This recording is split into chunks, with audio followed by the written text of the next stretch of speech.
Hey everyone, Brian from Barrel Traders here. It is the weekend, April the 8th, and we've just come off a shortened trading week, Friday being a holiday.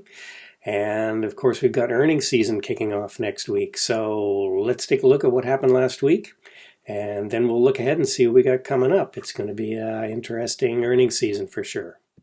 So let's start out with a weekend review here. So we had private payroll numbers, we had some ISM purchasing and service numbers. They were all a little bit weaker than expected. Maybe showed the economy does seem to be slowing. There were lots of indication of that. On Friday, which was, of course, a holiday for the markets, we still got that U.S. non-farm payrolls number, and it did show the labor market is still tight. It was pretty much came in as expected. But again, labor market it's still tight, and now the market's sort of grappled with this week is bad news now bad news? Says before, bad news was good news because it meant the Fed was going to stop hiking. Now maybe bad news is bad news because the economy seems to be slowing.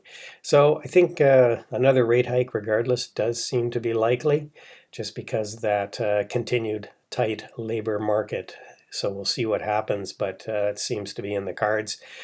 We do have some ongoing concerns about the banking system seems to be continuing a little bit. We do have, everybody's waiting for these bank earning reports that are going to be coming up starting at the end of this week. Got JP Morgan, Citi, a few of the other big ones, and the following week we'll follow with some more of those as well. On the week, we didn't really do much other than the IWM, which is the heavily weighted to the small caps and some financials, was down the most on the week at 2.5%. The rest of it was pretty flat. The Dow did manage to eke out a bit of a gain there as we closed out the shortened trading week. Communication services and utility sectors, again, sort of utilities definitely being a risk-off trade.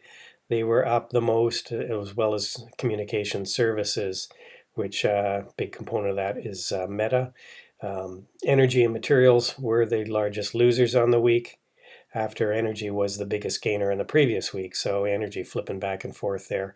2-year Treasury, it was up a little bit on Friday after these labor market numbers, which indicates that the bond market at least thinks the Fed is not done tightening. So they did pop up a little bit. They were down more on the week, but they did pop up on Friday because that bond market was open. But still on the week down slightly. US dollar down again this week, but well off the lows. We'll look at that in a minute. Bitcoin, again, sort of trading around this 28,000 level.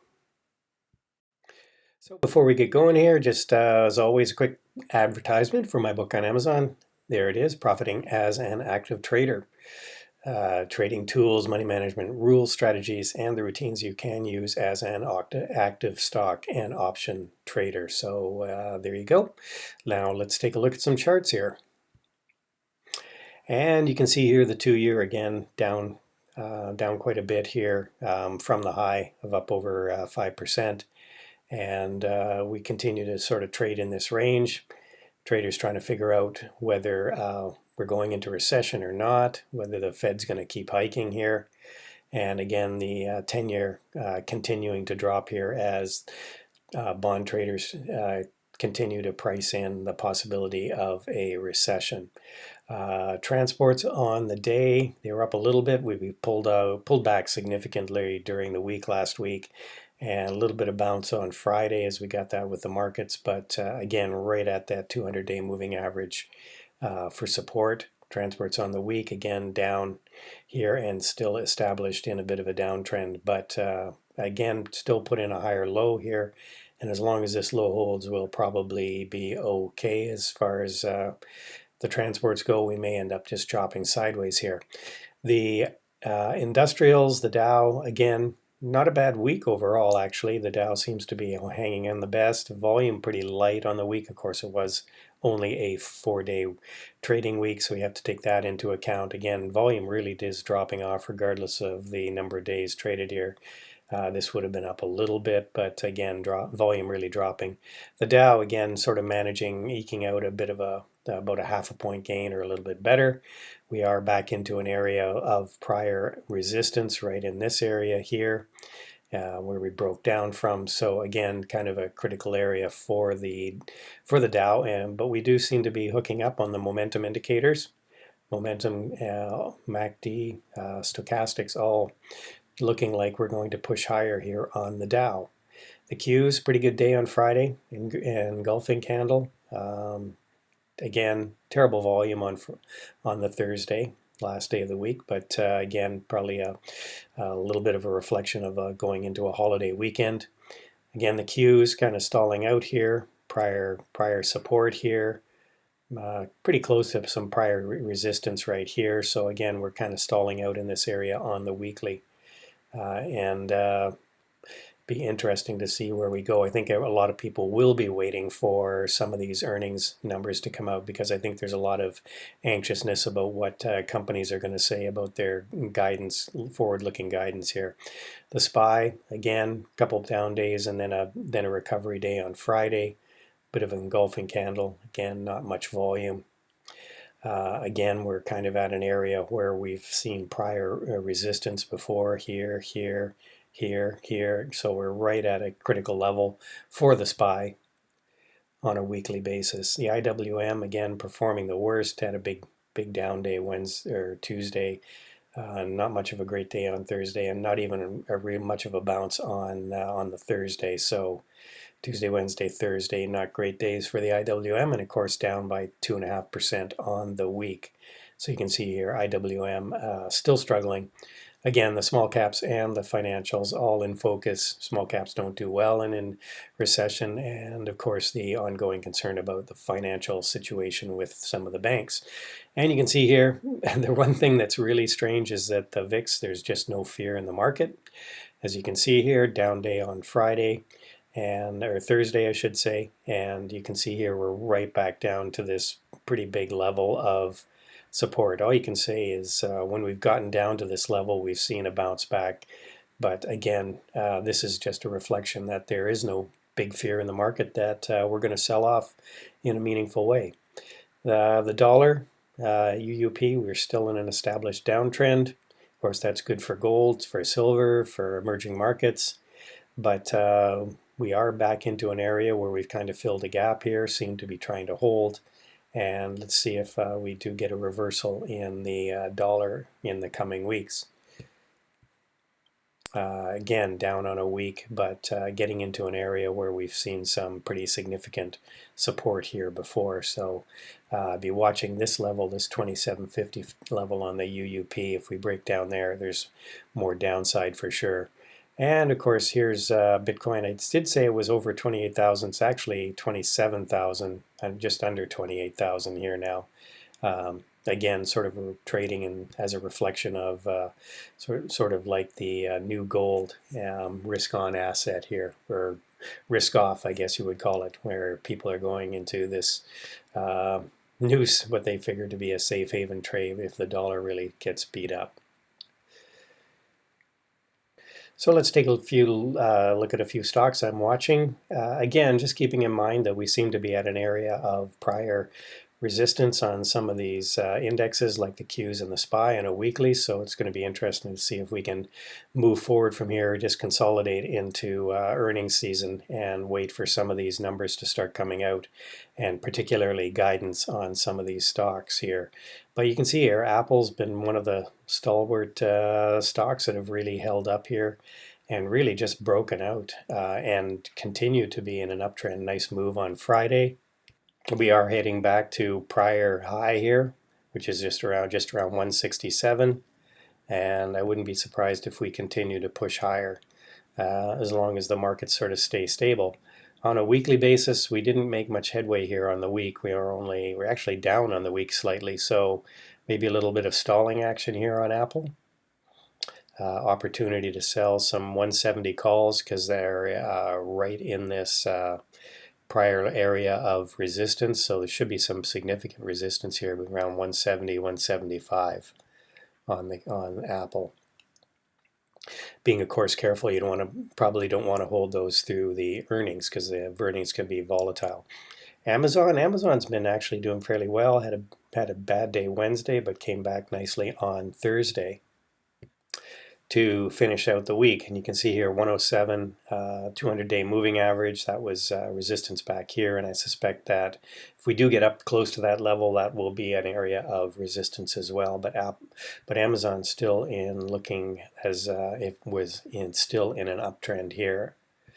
Baba looks like it's ready to break out here. This is an area obviously where there was prior support before we broke down. Now this 105 is the area where we had the high and then pulled back from. Now it looks like it's ready to go higher, possibly here. And you can see it had some pretty decent, at least not bad volume on Thursday, last day of the week. And stochastics hooking back up again here, RSI hooking back up. So watch Baba for a move higher here. Google's really noted breaking out here. Here was prior resistance, or support I should say, and that's where we broke down from. Now we're getting right back to that area. Google is probably a AI play, and probably that's why people are getting looking at it again, and it's catching a pretty decent bid. So Google could actually move back up into this 120 area, so I'll be looking at that. This is a weekly chart, by the way. Just sometimes I look at dailies, sometimes I look at weeklies. Gold has been great. Gold has been awesome. It's I'm still holding some, and it's really getting a little bit overbought here, but just continues to push higher. Nvidia, again, one of those AI stocks that just doesn't want to quit going up. Pulled back here, but still held. So selling some 250 calls, or 260 calls, or puts I should say. 260 puts next week might be interesting. I'd be more reluctant to sell 280 calls just because it just seems like it just keeps wanting to go higher here. Silver, and the poor man's gold as they call it, again, great week, continues to push higher, really overbought, but it can stay that way for a very long time. Tesla is interesting. It does seem to be trading in a range here. And I just read, I think, an article on the weekend here saying that Tesla was actually going to drop the price of their cars again. I think that they mentioned in the article it was the 5th time they've lowered their prices.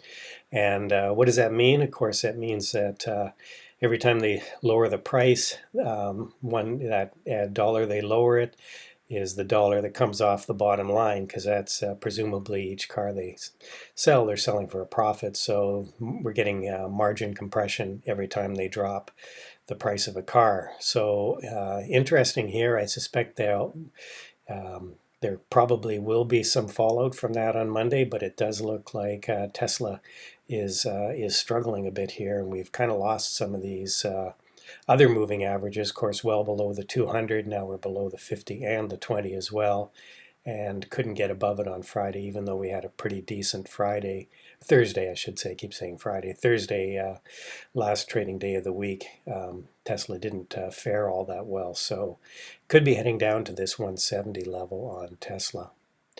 And that's it, everybody.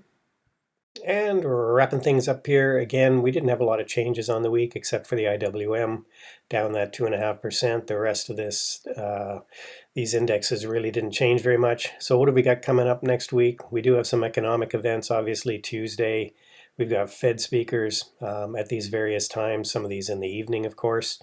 Wednesday, we do have the CPI number, so that'll be a big number to watch. Consumer Price Index at 8:30. And then the Fed minute will be released at 2. That could cause some volatility in the market. PPI numbers on Thursday at 8:30. And then Friday, we do have some retail sales numbers, so that'll be interesting to see if how much the consumer is cutting back on spending, because there are some anecdotal evidence that consumers aren't spending as much. As far as earnings coming this week, we do have some stuff coming up: Albertsons, CarMax, Shaw. But the real interesting stuff will start on Friday, where we've got UNH, JP Morgan, Wells Fargo, BlackRock, Citi, PNC, as we kick off earnings seasons with some of these banks reporting. And of course, they're going to be heightened awareness or hyper focus on what they're going to be saying about this current situation of the banking sector and stability. So that's it, everyone. Hope you're having a good long weekend. And of course, we will be starting out. Monday is a regular trading day. So of course, 8 o'clock, Engineering the markets, and then 8:30 pre-market show live on YouTube, and then of course with our members trading the market at 9:30 at the open. So we'll hopefully see you there. Take care. Have a great rest of your weekend, everybody. Bye for now.